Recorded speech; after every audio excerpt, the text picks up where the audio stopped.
wanted to, on this one, get a little bit more back to basics, or a little bit more raw, kind of almost like what we did with the first record, the way that we wrote that and the process involved. We pretty much started talking about the third record like right after the second one. It's not that we were unhappy with the second one and, you know, wanted to start new or do anything like that. The third record, I think even when we were doing the first one, the third one was always in our mind too. It's like that was going to be the one for us, I think, the Demon Hunter record. We kind of had talked about and toyed around with the idea of getting a little more technical on it and having it be faster. We did want to step it up a little bit more in the technical aspect. We added another guitar player, actually, a lead guitar player, and helped out immensely with leads and solos, and I think that he's added so much to the music that we've written, and it just takes it up another notch. We just love writing and love being in the studio and love putting out material, and just the idea of being in a band that has like a pretty substantial catalog of records is just a really cool idea to us. I think a lot of bands, it does take like 2 records and you kind of find your way, and personally speaking, Ryan and I have never been in bands that have actually done a third record, so it's always been 1, 2, or 1. We're just excited about doing a third album, just everything about it. From the artwork to the music, I think it's the definitive Demon Hunter.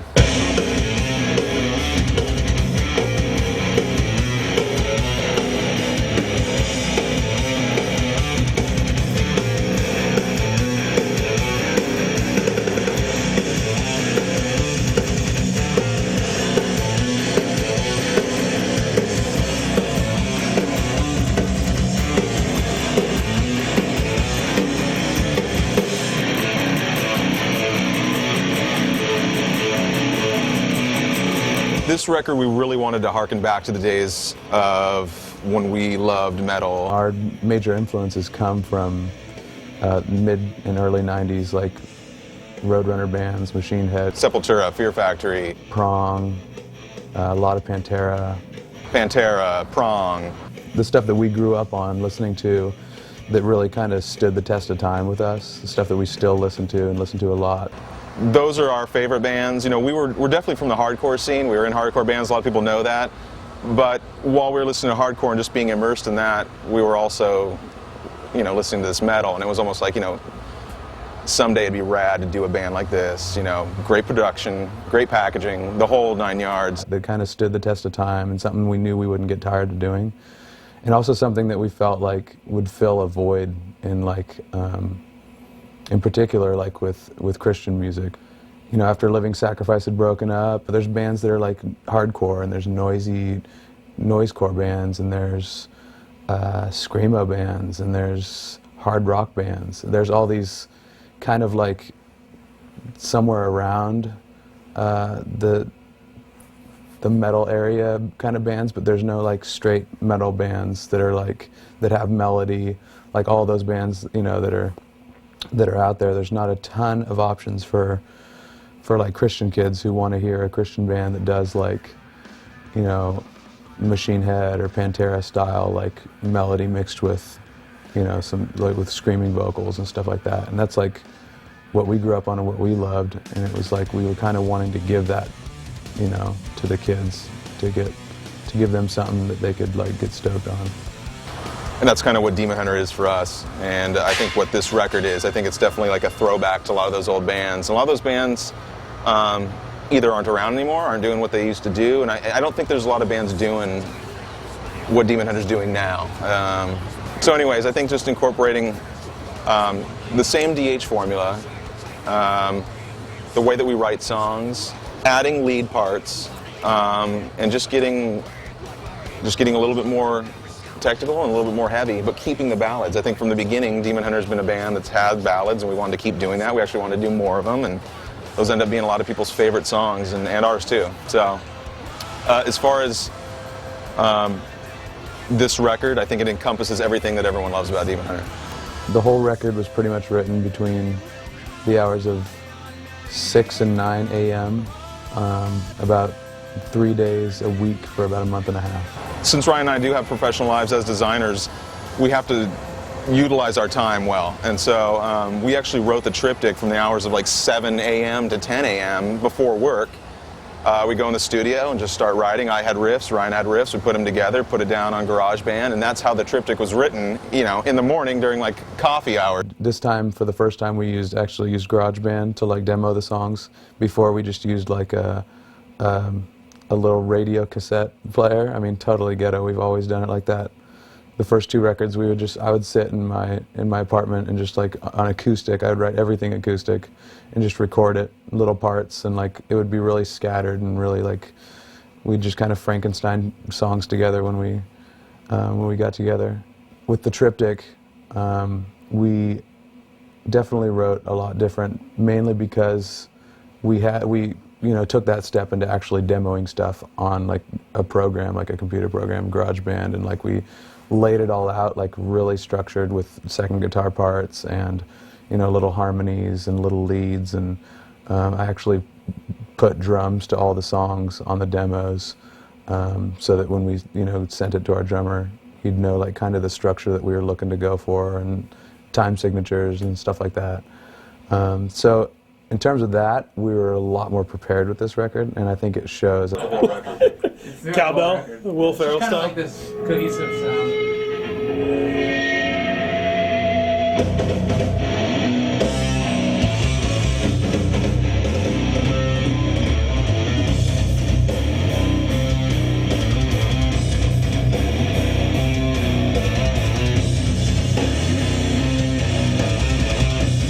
He knows what we like, he knows what we want to do. You know, we can basically hand over the controls to him with ideas and like everything from melodies and concepts behind that kind of thing and structure of songs to loops and effects and little things that we add here. He pretty much already knows what we're going to like and what we're going to go for, and very rarely does, I don't think actually ever has he done anything we've been like, yikes, you know, we're not too into that. Pretty much everything he does, it's like, that's killer, we love it.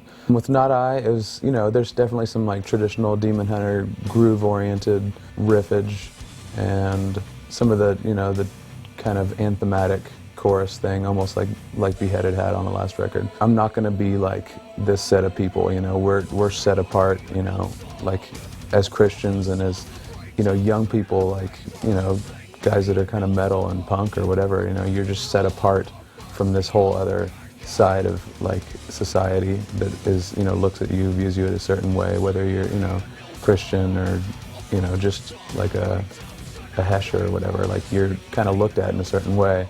And it's basically like an anthem saying like, here's a list of things or a list of issues that, you know, that I see in these people that, you know, judge me or whatever, that I'm just not. Like, and I'm just taking a stand right now and saying like, all these things, not I. I'm like, none of that. So it's just kind of like an anthem to just kind of stoke you out on being different and being like kind of against the grain. Ribcage is basically about just getting wrapped up in the negative parts of life and the like immoral debauchery and just, you know, everything from pornography to alcoholism and things like that, and just being so addicted and so afflicted with those things that you're willing to basically hurt anyone that's around you in order to keep going with that, and just how ridiculous and tragic that can be.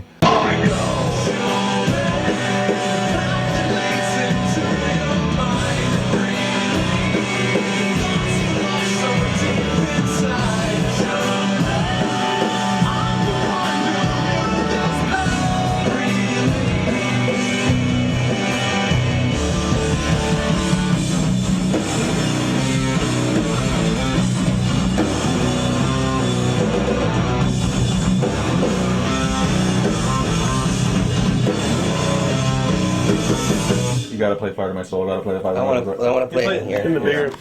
In the lyrics, you know, do all these things, you know, that you're so set on doing, and break through the rib cage and tear the heart out of everyone that you love, because that's essentially what you're doing. So if you're totally content in doing that, like, that's essentially, you know, where your motives are. If that's like the most important thing to you, then you're going to end up hurting a lot of people, and that's the bottom line.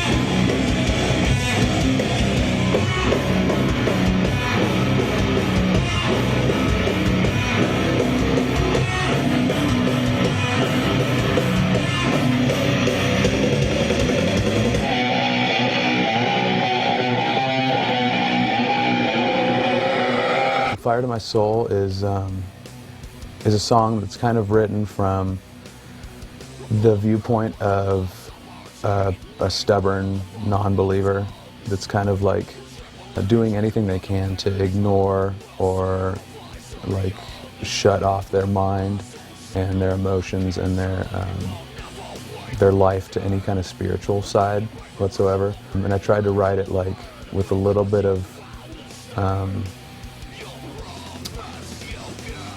kind of prodding those people that that might think a certain way into like be really putting a lot of thought into just completely shutting off that part of your life. I mean, it's a pretty important thing. Like your life after you die could be one way or it could be another, and to just completely like throw that out of your mind while you're here on Earth is kind of like tragic. To not really like put some thought into that, and to make sure that like you know exactly what's going on, and to do some research and do some finding out and some soul searching.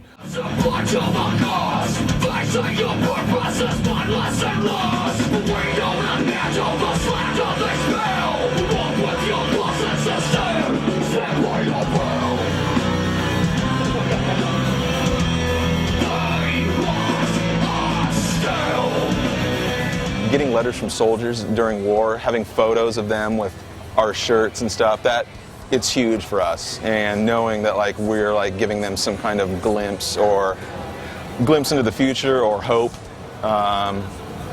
it's a huge thing. Regardless of what your view is on the war or how wrong or who's making the decisions or anything like that, being supportive of those people that are over there and showing them that they do serve a purpose, and the things that they do, whether you respect our leaders or not.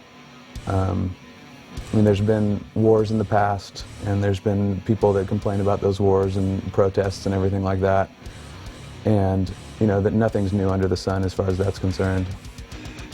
And we just wanted to give something back to those soldiers that were out there, actually like standing in the storm and like every day, like going up against, God knows what. Like every single day, they were just probably scared out of their minds, but doing it because they cared about it, and doing it because they felt like it was important. And there's so many people in the music industry, especially, that I feel make them, probably make those people feel really unimportant and feel like they're wasting their time. And that's just something that, like, to me just totally sucks. And so we have a lot of fans that have written us from over there, a lot of guys and girls who have been over there that have really like appreciated our music while they've been over there. And we just wanted to, we've gotten so much of that, so much of those fans, that we were just like, we've got to do something, we've got to give back to them. So that was a song that we had thought of probably one of the first ideas for songs that we'd thought of in this record. We were just like, we've got to do something, give something back to them, so that, if the chance that the war's still going on when we do this record, when it comes out, and they have it over there, they have something that they know is for them and that they can get stoked on and just not feel like they're not there for, for no good reason. Deteriorate is basically about, without sounding too humorous, about just getting old and like not having like that youthful vigor that like you did when you were a kid, and being able to like roll down hills and go crazy and like, just have that energy and that kind of invincible, feeling. It's about like literally like, I'm not that old, I'm in my mid-20s, but I've felt the effects of not, not treating my body like I should. Like when you get to a certain age, it's like you really start to realize, wow, like this is what it feels like to like actually get older. Like my body's not working as well as it used to. Like it's essentially like, it's not as lighthearted as that. It's it's kind of depressing. Like the way that I wrote the lyrics are kind of depressing. It's like I don't work like I used to, and not just my body, but my mind and things like that. Things aren't as easy anymore, and like it kind of feels like everything is like deteriorating. Even though I'm kind of young and I don't really have much to complain about, I still like feel like I'm kind of wearing down and wearing thin a little bit, and it's just kind of about that.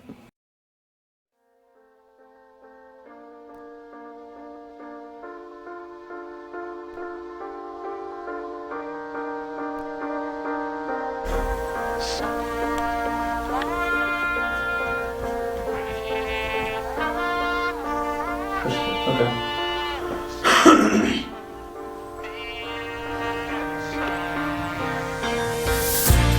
This is all the love my spirit can give.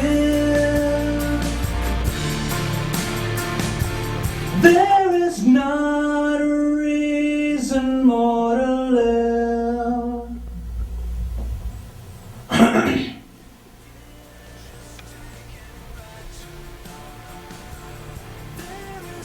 Okay, that's fine, yeah. It's almost kind of a two-part song, the way that it's structured. Like right at the bridge, it kind of switches into this really long outro, kind of different part of a song. And that to me is like kind of the wrap-up of the album, of like the song and the album as a whole.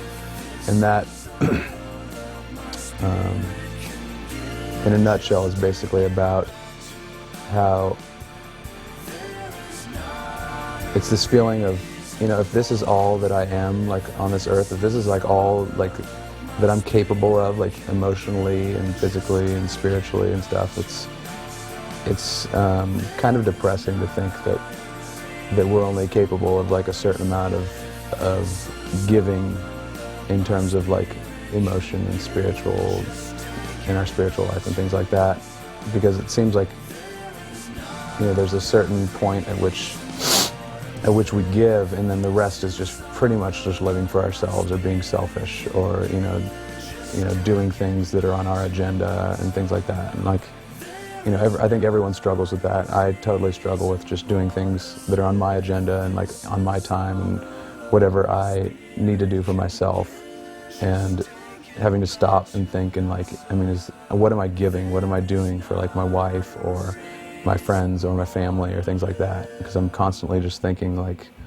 Ryan time, and like that song's almost about like, if this is all that I have, you know, if this is like the height of my capabilities, you know, just like that's just kind of seems worthless to me, you know. It's pretty self-defeating for the most part, but it's also just kind of a self-realization that I need to like put a little more effort into into giving parts of me, you know. It's not just self-defeating just so you can hear me whine about it, or just so kids can sit and whine about it with me. It's so that you can go, okay, this is what's wrong with me. This is what I'm going to do to change it. So that's basically the wrap-up of the album, is just saying, okay, here's all this stuff that I just sang about, all this stuff that we talked about, you know, agree with it, don't agree with it, whatever.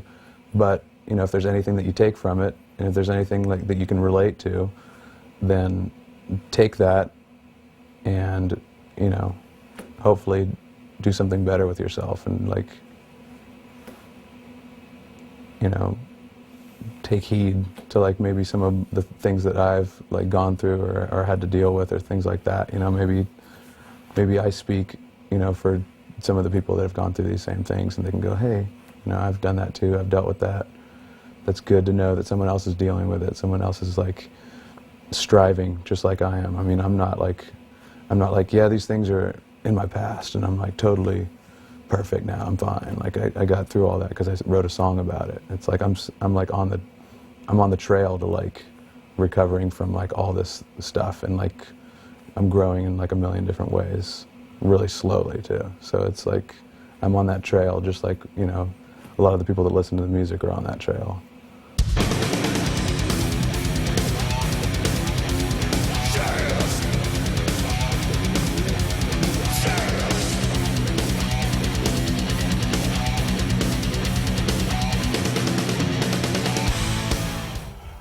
You want the good life! You break your back! You snap your fingers! You snap your neck! Snap Your Fingers, Snap Your Neck is a song that we've always just loved. I mean, we've had that record, Cleansing, since it came out in '93. Huge fans of that record, like back when we used to, you know, like I said, when we used to listen to all those old early and mid-90s bands that like totally got us stoked on metal. Prong was definitely one of them. And Tommy Victor, just his guitar playing and his voice were something that had just always like stuck out as like this really unique kind of, you know, like we talked about like the whole stop-start kind of metal thing, like the choppy guitar work and things like that, and just the tones that are on that record, and the grittiness of the vocals and stuff. It was just always something that just totally stoked us out. And you know, we've loved that song and that record for years, and we always wanted to cover a song, and we'd gone through all these different ideas on what to cover and like this and that. And, you know, I've always kind of wanted to cover some Depeche Mode, and it's just like, everyone's covered a Depeche Mode song. We're just going to end up covering a song that like someone else has covered. Seconds trap from my hands, wash up moments apart. And we tried to do something that was, you know, that we, as far as we knew, had never been covered before, and something that we also felt like was probably at the time and still currently is kind of a little underrated, kind of went under the radar, and a lot of these new metalhead fans probably don't even know about. So we wanted to kind of bring that, maybe revive it and bring it back to life and be like, you need to go buy this record, you know, you need to go back to the roots, and this is the stuff that kind of fuels what Demon Hunter is. So it was kind of like giving back to them for like, you know, stoking us out on metal back then, and like kind of bringing it back for these kids, and hoping that they can get stoked on it and then go back and see, you know, all the stuff that we got, like, you know, totally grew up on.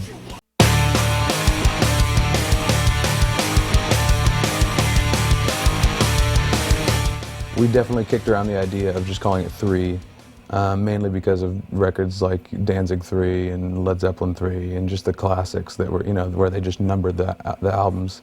That was something that was like really cool to us, and like we loved all those bands. And then Slipknot put out Volume 3, like right after we had talked about that and thought about that. And by now it's old news, but at the time it was kind of like, well, there goes the idea of calling it 3.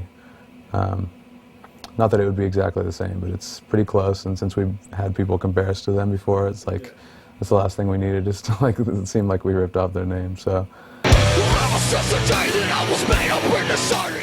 Instead of calling it 3, we kind of did some research into other things that kind of represented 3, and we found the word the triptych, which kind of means a series of 3, specifically sometimes like 3 art pieces, or a series of 3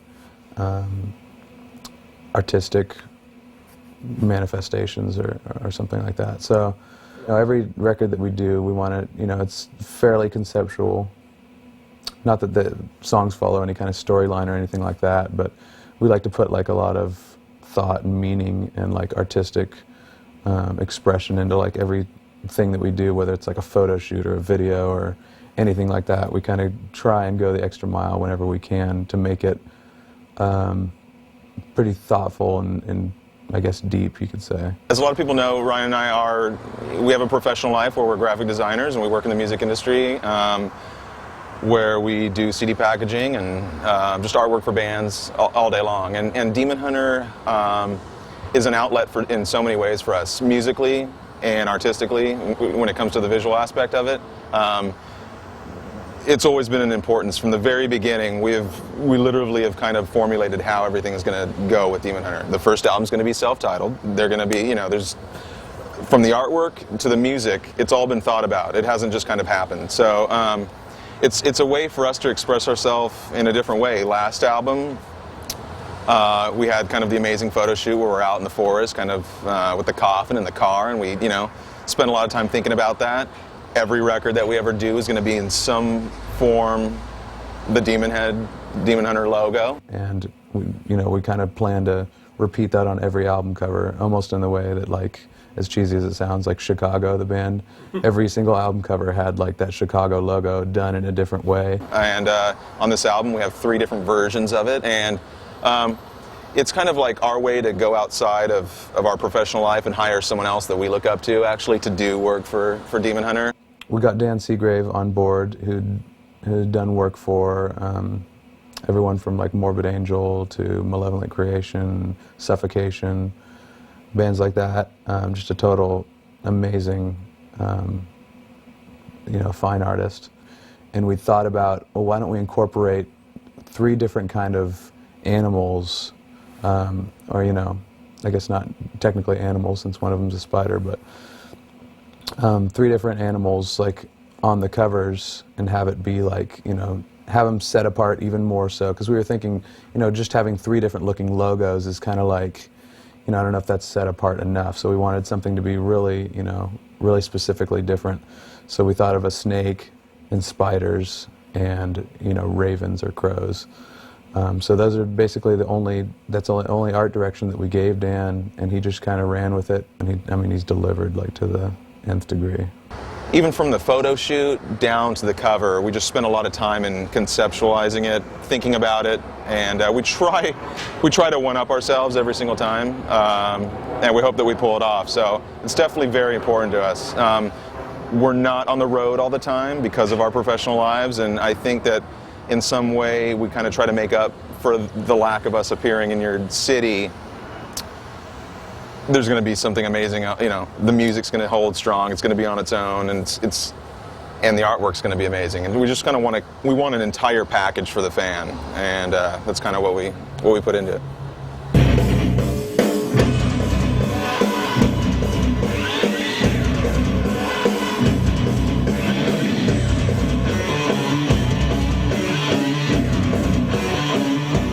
As brothers, we work together closely on artwork, on music, and growing up, we never really thought that, neither one of us thought that it would kind of evolve into this, where we're actually working together. We're 4 years apart in age, which I feel like is almost the maximum for like brothers to be super close, There was a big period of our life, obviously, when we were younger, where I had my friends, he had his friends. We didn't really hang out much. And then like in our teens, we kind of started seeing things like the same. We started getting into the same kind of music. And then like this kind of post-high school time for us was like this time when we really started seeing things like on the same plane. We got really into hardcore, and like his friends kind of became my friends and vice versa. And it was just like, it was this big like hardcore, group of kids from, Elk Grove, where we grew up. And that's when we really kind of like, the age difference kind of just like evened out. We just kind of like we're on that same level. There was no like, that separation between the sibling kind of ages that there usually is. As far as the other brothers in rock and roll, you kind of just see how they are on stage or in interviews, and you don't really know how they get along or kind of like how they grew up or whatever. But I kind of think that we have a great, healthy relationship, and it's I don't think that either one of us would do Demon Hunter without the other. So. Oasis is one of my favorite bands, but like they're obviously the complete extreme of like brothers not getting along and like kind of feuding at all times. We're obviously the polar opposite of that. It's literally a dream come true to like, to be able to make a living doing art, design, and music with my brother, who I think is, he's amazing. I kind of think that everything he does when it comes to artwork is amazing, and we both like work off each other and get stoked off each other. I get inspired by him, and I think likewise. And when it comes to writing music, the way that the ideas flow, sometimes we'll like write something together and we'll look at each other and be like, I can't believe we just came up with that in 5 minutes. The song's pretty much done. And it's, honestly, we feel that it's a God-given talent. We don't know, we just always kind of give him the glory as far as like where it comes from. Because in the last 5 years, some amazing things have happened within the realm of Demon Hunter and the other jobs that we have, and working together is amazing. I wouldn't trade it for the world, and it's inspiring all at the same time. I get to work with like a guy that artistically and everything I look up to, and it's to be part of the family. Our parents were all very close, and my parents are obviously stoked about it, and it's just a cool thing. You know, no really words can describe it.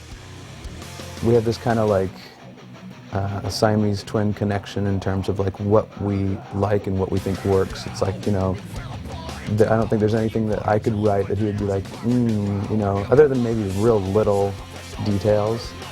I don't think there's anything that either of us would write or be into or want to do on a record or kind of want the band to be that the other person would kind of disagree with. We're like really on the same wavelength in terms of like what our goals are and what we want for the band in terms of the music, in terms of the vision, in terms of the art. Like everything that we do, like we're like, yep, that's exactly what we want. And we never really have to like, you know, one person comes up with an idea and it's basically just like the other person just is like, yep, that's perfect, let's do it. Not to say that we're not different in any ways. We're actually like, in a lot of personality ways, we're a lot different. People that don't know us probably think that we're like twins and we like wear matching shirts and stuff, but we like, well, sometimes we do wear matching shirts on accident. But it's, you know, there are definitely differences between us, like in terms of personality. Ryan's more quiet, calm, reserved. I'm kind of the opposite way a little bit. So I think together we make a pretty good team. We're really on the same plane. I mean, when it comes to ideas and concepts, especially with Demon Hunter and with Asterisk, our other career, it's almost like, you know, we're finishing each other's sentences sometimes. You know, we'll have an idea, or like there'll be an album title, and we're like, you know, what kind of concept can we do for this certain band with this album title? And it's like, in 5 minutes we'll be like, it'll click, and we'll be like, that's it, dude. That they're gonna go for it. You know, that's the one. And with Demon Hunter, it's like, you finish a riff, you're like, that's it. You know, and we just look at each other and kind of like, I don't know. It's all mental. You know, we just look at each other and we're like, we know it. You know, back in the day, when we go to shows together, we watch hardcore bands that we love, metal bands that we love. We both look at each other at the same time during the breakdowns or whatever. Like, oh, you know, that's the part. Like, that's the sick part. Watching Zayo. We just, you know, it's just kind of been going on for a while. It's like we kind of do the same thing now with our careers. Like we know when something's right.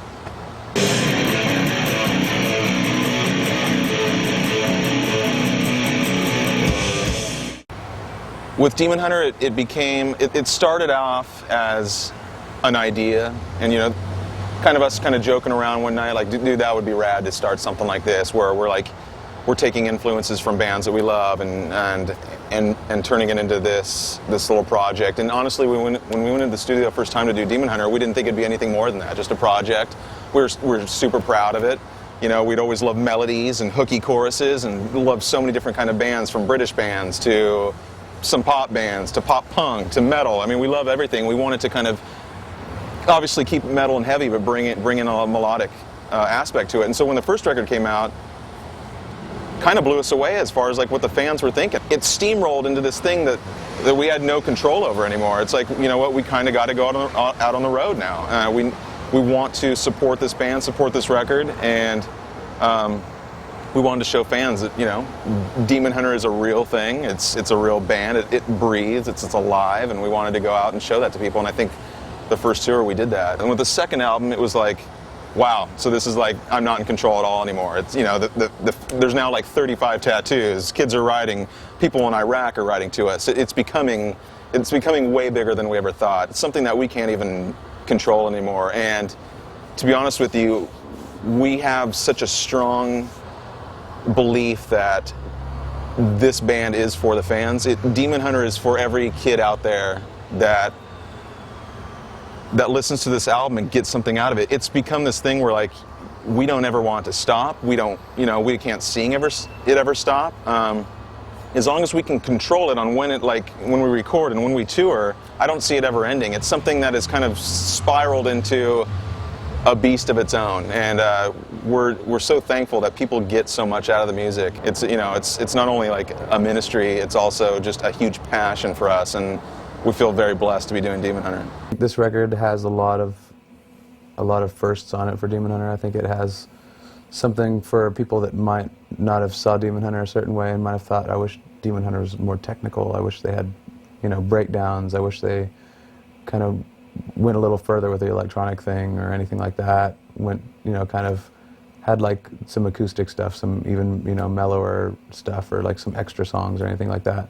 This record, I think, for the first time fulfills all those needs and all those, like, you know, if anyone ever wanted a little bit more from Demon Hunter, I think this record kind of spans that whole gamut of like different things. There's like some breakdowns on this record that are like really, you know, just straightforward breakdowns, like hardcore style breakdowns, and then there's like real metal riffage, like old school metal leads and stuff like that. And I think it's like, I think people are going to be surprised by hearing that kind of stuff from us, but also like really stoked and like really fulfilled that like we actually, you know, came through with something like that for this one.